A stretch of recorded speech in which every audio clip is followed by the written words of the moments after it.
Jueves 11 de marzo del 2020, amigos, es un gusto estar nuevamente con ustedes aquí en emisión estelar del Comercio TV, con lo más destacado en esta jornada. Es un privilegio trabajar para ustedes. Aquí iniciamos con una información de última hora. Mucha atención. Hace pocos minutos, en cadena nacional, el presidente de la República, Lenín Moreno, acaba de declarar la emergencia sanitaria en todo el territorio nacional por la pandemia del COVID-19. Más adelante les tendremos los detalles. Ahora les contamos que el paquete de reformas al Código de Planificación y Finanzas Públicas llegará a la Asamblea Nacional la próxima semana con carácter de económico urgente, lo que obliga a la legislatura a tramitarlo en 30 días.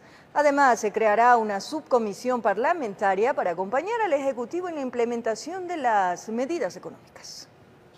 Estas decisiones fueron tomadas durante una reunión entre el ministro Richard Martínez y las autoridades de la Asamblea, así como también jefes de bloque. La reunión se extendió por más de 5 horas, en las cuales hubo un intercambio de opiniones, y por parte del ministro Martínez explicó el alcance de las medidas económicas anunciadas por el gobierno. Un diálogo bastante productivo, bastante provechoso. Aunque en la Asamblea hay dudas sobre ciertas propuestas. Con relación a esa contribución del 5% al valor de los vehículos, es un nuevo impuesto a la propiedad, eso habría que analizar, inclusive la legalidad. Me parece de nuevo que esto afecta directamente a la clase media. No se plantea ninguna acción que pueda enfocar sobre todo en la preservación del empleo. En todo caso, por ahora se acordó establecer una mesa de trabajo entre el Ejecutivo, Legislativo, bancos y cooperativas, para hablar de dos temas fundamentales: mecanismos de reinversión en el sistema productivo del país, de las utilidades del sector financiero y, en segunda instancia, de revisión de tasas de intereses. Además, se creará una subcomisión legislativa que acompañará al gobierno en la implementación de medidas económicas y también colaborará en afinar el texto de las reformas al Código de Planificación de las Finanzas Públicas que se espera llegue la próxima semana. La norma tiene una novedad.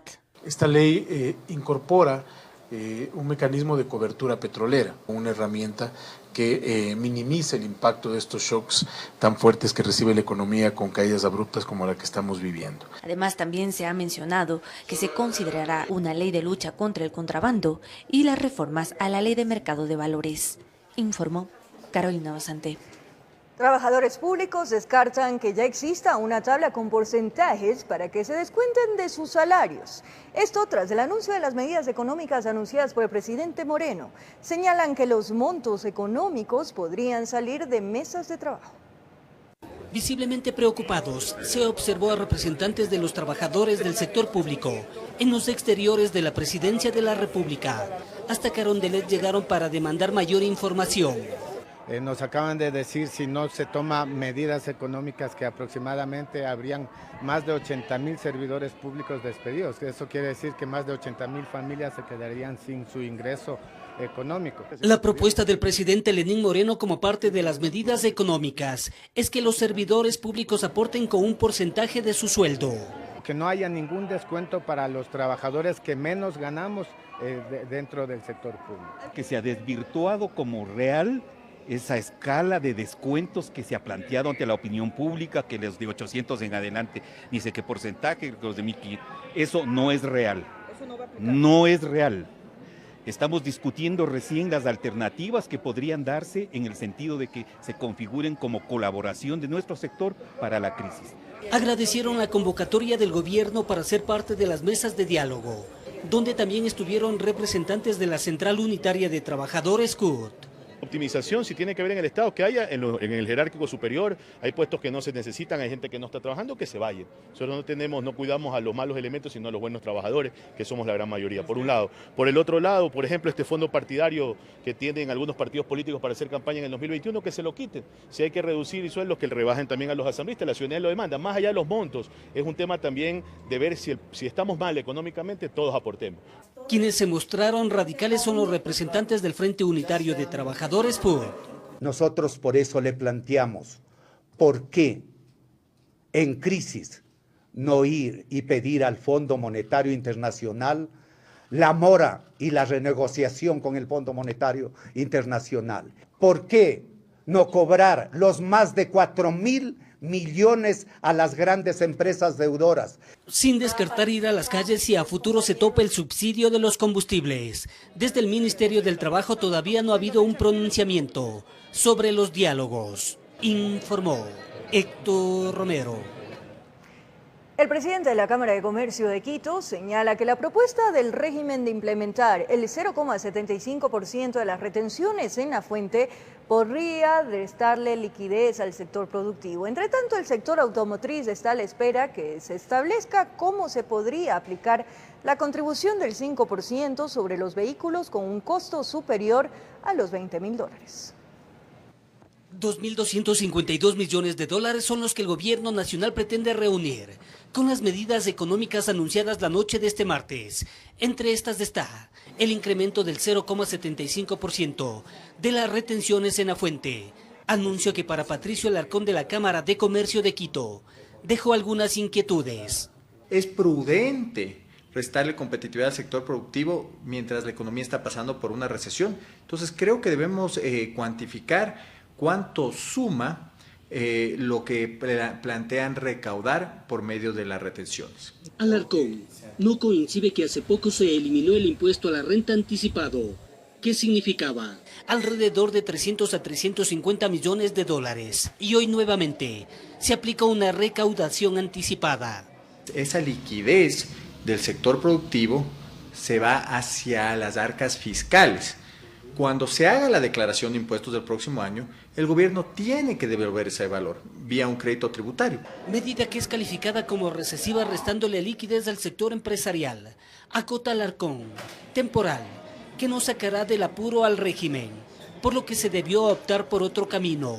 Debió haber anunciado la focalización de los subsidios, pero una focalización adecuada, bien manejada, usando la tecnología correcta para que no se afecte a los sectores más vulnerables. En la Cámara Automotriz también se han generado dudas sobre la propuesta que los dueños de autos valorados en más de $20.000 paguen una contribución del 5% del valor del vehículo, lo que sería por una sola vez. Esto se trata de gravar al consumidor de los vehículos nuevos de más de $20.000 o también a los que ya tienen un vehículo que hace 2 o 3 años pudo haber costado $30.000, hoy por efecto de la depreciación del vehículo podría estar costando menos de $20.000. Supuestamente esto le generaría a las arcas del Estado $220 millones.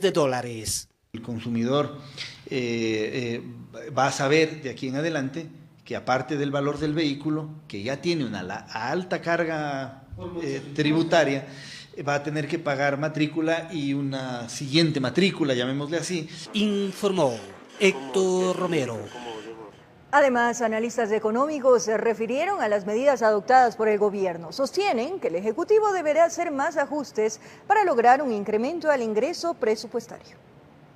Medidas económicas necesarias pero no suficientes. Coinciden dos analistas sobre el recorte presupuestario que alcanza los $1.400 millones y el anuncio de 2 nuevos créditos por $2.000 millones con organismos internacionales. Las medidas debían ser compensatorias, puesto que de alguna parte tiene que financiarse el presupuesto. Y esa alguna parte va a ser más deuda. Vienen a ser un paliativo que lo que se busca es darle algo de oxígeno a la caja fiscal. Para el exministro de Economía y Finanzas, Carlos de la Torre, no es la primera vez que el Ejecutivo recurre a la reestructuración, es decir, fusión y eliminación de varias carteras de Estado, sin que hasta ahora haya tenido la eficacia deseada para bajar el gasto público. ¿Cómo es que ahora se quiere eliminar algunas entidades que fueron creadas por este gobierno? ¿Cuál fue su objetivo? ¿Cuál fue su función? Y si efectivamente no están cumpliendo adecuadamente. Criterio con el que coincide el vicepresidente del Colegio de Economistas de Pichincha, Víctor Hugo Albán. Señala que la medida de integración de varios ministerios y agencias será a largo plazo y no compensará el impacto económico. Lo que debió tomarse es medidas que sean realmente de incremento al ingreso presupuestario. Por lo que sugiere que aunque las medidas que se tomaron es por la baja del precio del petróleo, se debería incrementar su producción. De 530 a 700.000 barriles diarios. Que esté el precio al precio que esté, siempre va a haber, digamos, un mayor ingreso para las arcas fiscales. En lo que difieren los dos analistas es sobre la focalización de los subsidios y el incremento del IVA, opciones que el presidente no consideró en las medidas económicas. Porque de haberse adoptado estas dos medidas, lo que se generaría es un impacto gravísimo en la economía por el efecto inflacionario. Por ejemplo, la liberación del precio de la gasolina extra, es decir, alguna cosa que realmente sea solvente. El gobierno espera un impacto positivo con las medidas económicas de unos 2.252 millones de dólares. Informó Priscila Cadena. La focalización del subsidio para la gasolina extra entraría en marcha en las próximas semanas. El primer paso se enmarca en la contratación de un sistema informático que permite ejecutar este plan de liberación del precio de dicho combustible. La estrategia que se implementará todavía no estaría definida. La contratación del sistema informático y posteriormente la focalización del precio de la gasolina extra fue uno de los anuncios que se contempló el pasado martes dentro de las medidas económicas del gobierno nacional. Hemos recibido muchas propuestas, algunas son, por ejemplo, con la lectura de la cédula, que es el mecanismo de la tercera cédula, que es un chip que se pone en el parabrisas del vehículo. Otro es con la huella. Este primer paso a desarrollarse, según dijo Martínez, se lo trabajará en un par de semanas. La implementación del programa estaría listo hasta finales de mayo o junio. Hay que hacer pruebas piloto en algunas ciudades, en algunas zonas, ver cómo está funcionando, qué posibles fugas puedan haber, controlar esas fugas y luego ya hacerlo a nivel nacional. La focalización del subsidio a la gasolina extra es algo que debió ejecutarse hace tiempo. Así lo ratificó el ministro de Hidrocarburos, René Ortiz. Y cuando yo estaba en el otro lado, comentaba precisamente que este es el camino, hay que llegar a la focalización. Está enrumbada en ese camino. Además, respecto a las críticas sobre la medida, dijo Ortiz que existen criterios a favor y en contra. Sin embargo, remarcó que se debe dejar al gobierno tomar esa decisión.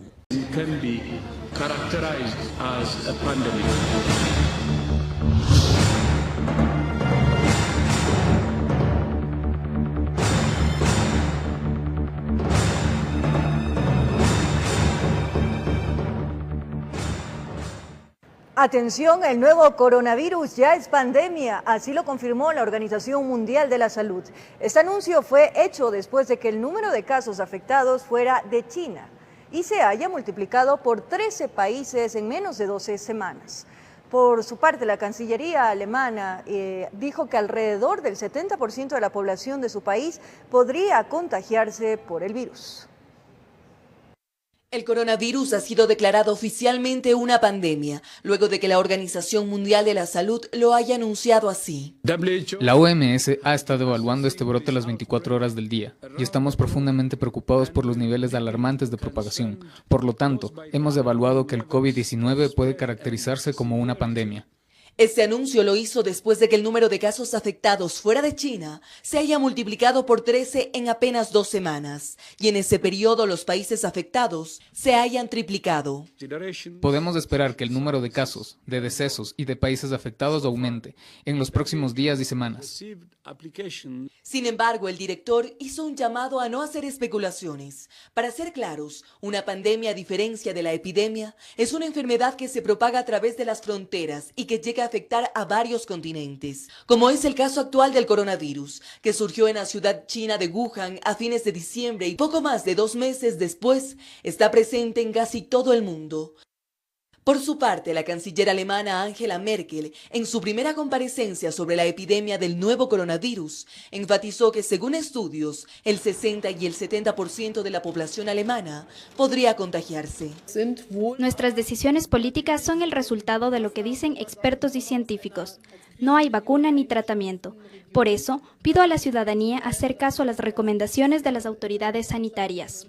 Pues Alemania ya ha registrado 3 muertes a causa de la enfermedad y cerca de 1.300 infectados. La última enfermedad en declararse pandemia fue en el año 2009, con la gripe H1N1, con el primer contagio registrado en el estado de California, y 10 días después de su aparición, la Organización Mundial de la Salud declaró el estado de emergencia de interés internacional. Informó Ismenia Solórzano. Donald Trump anunció que suspenderá todos los viajes de Europa a los Estados Unidos por los próximos 30 días. En Italia, donde se presenta el mayor número de casos en toda Europa, las autoridades han considerado el bloqueo total de las actividades económicas.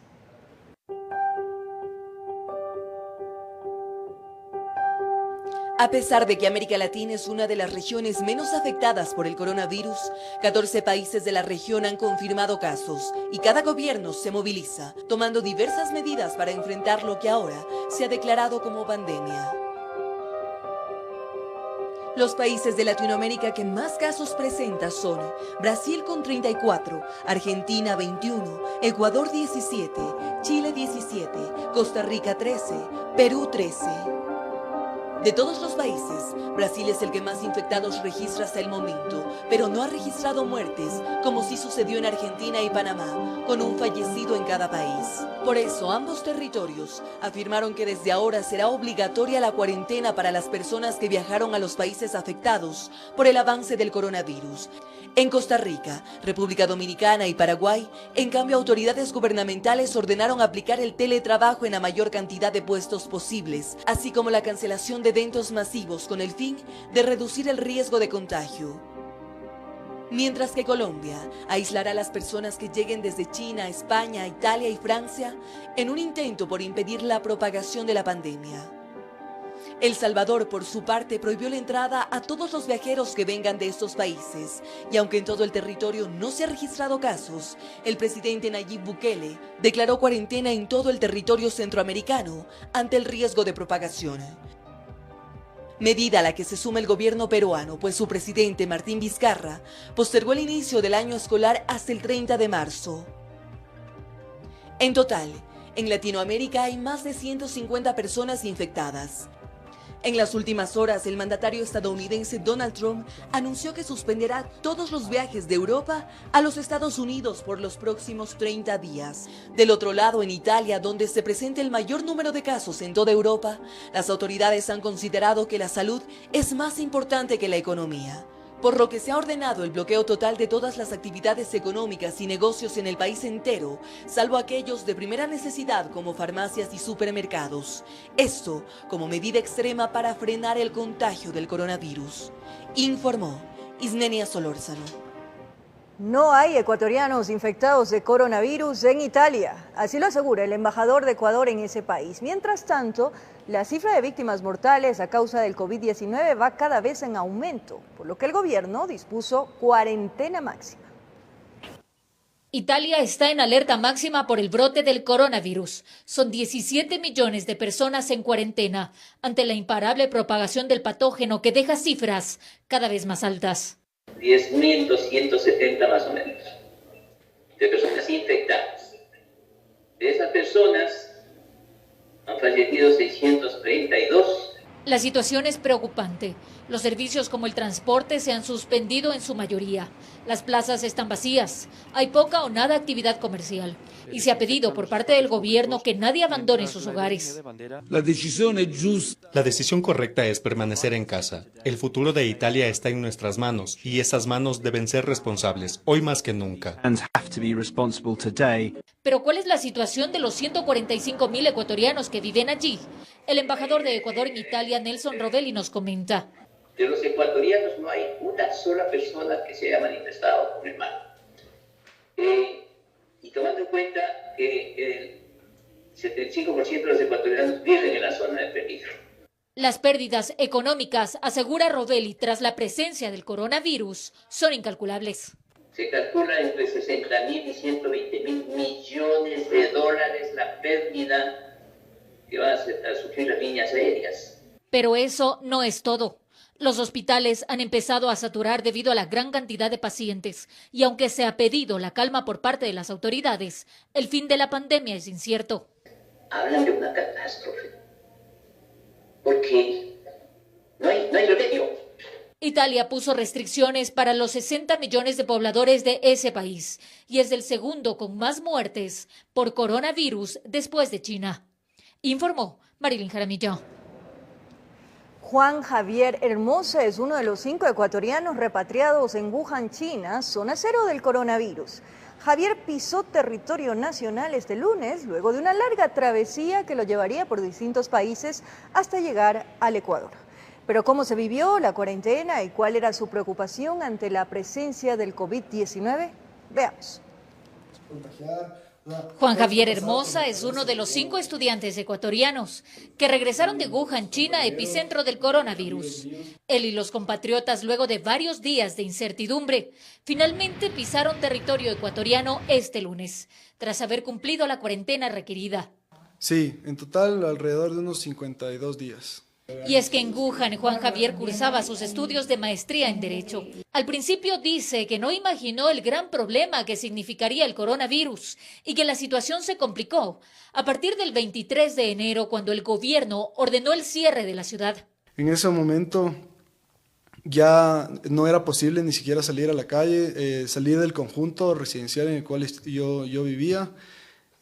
No era posible, la guardianía cerró todas las puertas de entrada y salida y comenzó en realidad a cumplirse la cuarentena. A eso se sumaban las cifras en alza de las víctimas mortales y enfermos.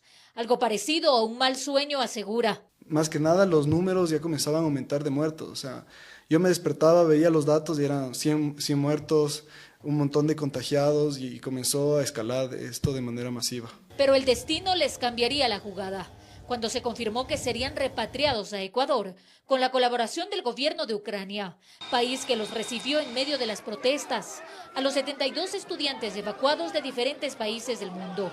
En ese grupo estaba Javier. El gobierno improvisó un último sanatorio en el que pudimos llegar a través de varias horas en caminos de tercer orden y después de aterrizar en otro aeropuerto del cual no estaba previsto en un principio, ¿no?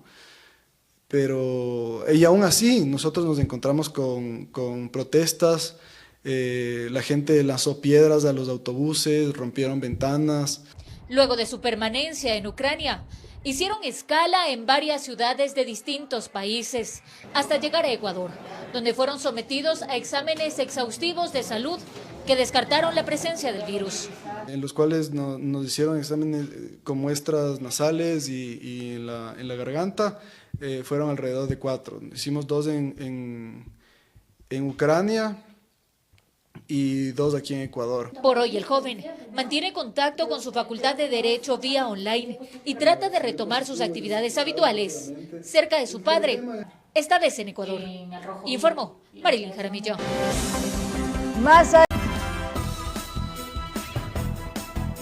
Gracias por seguir en nuestra sintonía. Como lo anunciamos, la policía decomisó cocaína y marihuana durante un operativo ejecutado dentro de la penitenciaría del Litoral.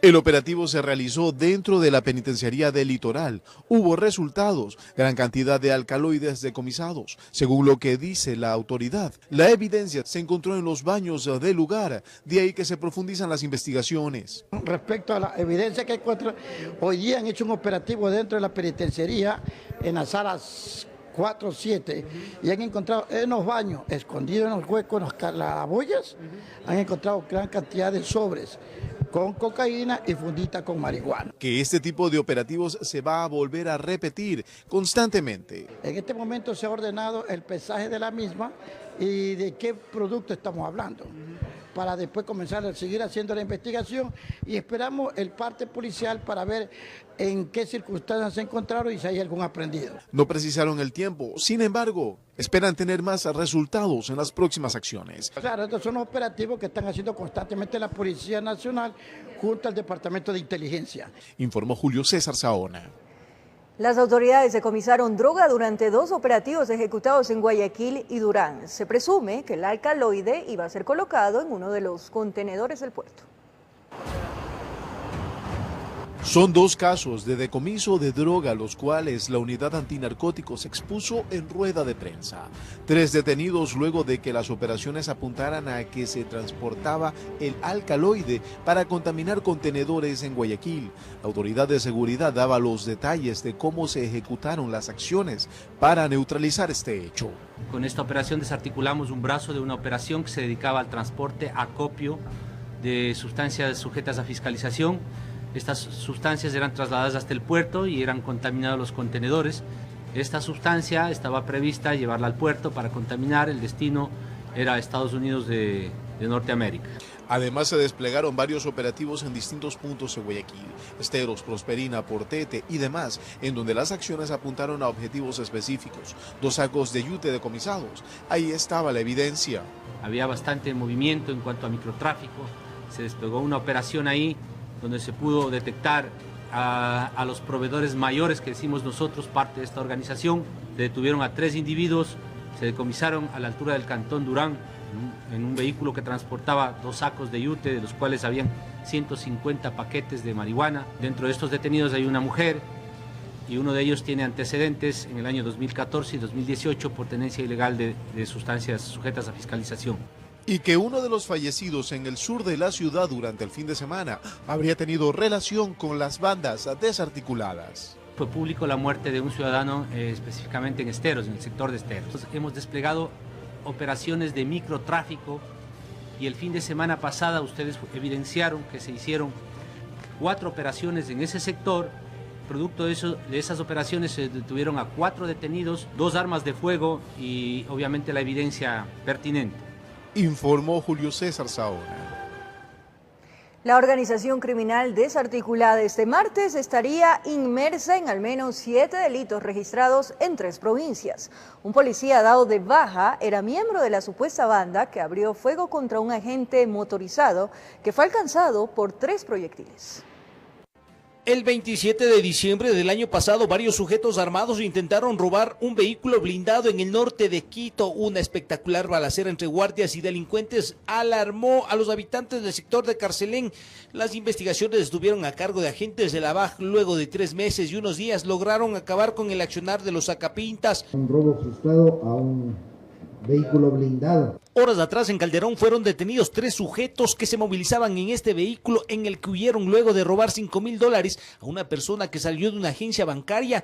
En el operativo un agente motorizado fue alcanzado por 3 proyectiles. El chaleco antibalas le salvó la vida. Gracias a Dios estoy para contar y le doy gracias a la Virgencita del Quinche que siempre me apoya ahí. En un allanamiento encontraron 5 armas de fuego, 3 sospechosos fueron detenidos, un colombiano y 2 ecuatorianos, uno de ellos ex policía dado de baja en el 2008. Desvinculado justamente por inconducta, ha tenido varios procesos, ha sido detenido una vez ya con anterioridad. La estructura criminal sería la responsable de al menos 7 hechos delictivos denunciados el 7, 15 y 28 de enero del 2020. En febrero aparecieron el 20 y 25 y el último golpe el 10 de marzo en el centro norte de Quito. Están al momento a órdenes de autoridad competente los cabecillas, los autores intelectuales. Habrían actuado en Pichincha, Santo Domingo de los Áchilas y Manabí. En esta última provincia, en la ciudad de Calceta, asesinaron a un hombre. Faltarían más integrantes por ser detenidos. Saben que una pareja se fue a Colombia y le siguen la pista. Tenemos evidencia de que estos delincuentes participaron en ese hecho. En esta ocasión, el sargento segundo Diego Torres fue parte de los voceros de la rueda de prensa. Aquí las máximas autoridades policiales reconocieron su valiente labor.